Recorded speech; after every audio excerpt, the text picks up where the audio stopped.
I want real quick to show you the different ways you can use Planck's constant. It's all on your formula sheet. You see right here we've got H. This is the formula everybody uses, 6.63, the value I should say, 6.63 times 10 to the negative 34 joules times second. But you're going to find my answer key tends to use that a lot because that's what I was comfortable with. But after a while I figured out that numbers are a lot easier to deal with if you deal with electron volts, and there's a video on what that means. So you can also use H equal 4.14 times 10 to the minus 15th if you're dealing with electron volts.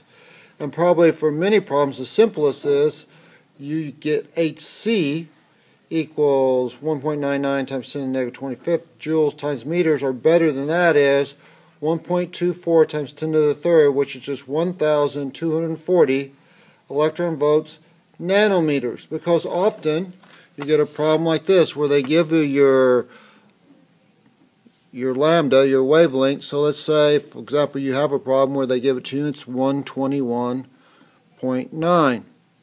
That's my lambda. And they want to know what my energy is. They want to know what E is.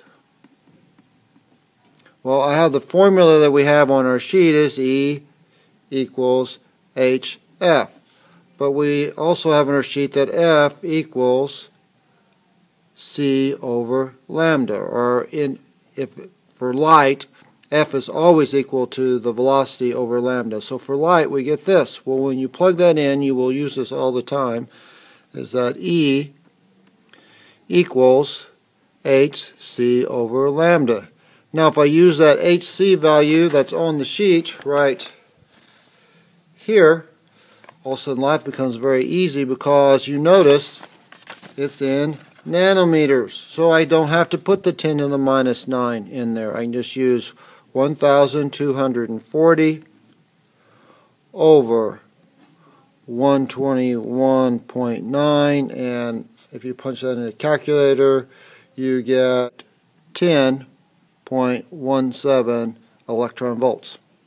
And you can always leave your answer in electron volts. The only time when we work some problems where we're trying to find velocity and you have kinetic energy in electron volts, you will have to convert that to joules. Okay, but normally electron volts, 9 out of 10 problems is fine, and oftentimes it's easier. My answer key doesn't do that, but when I've reworked the problems just to make sure I know what's going on, I found this is much easier than the way I did it on the answer key. Good luck.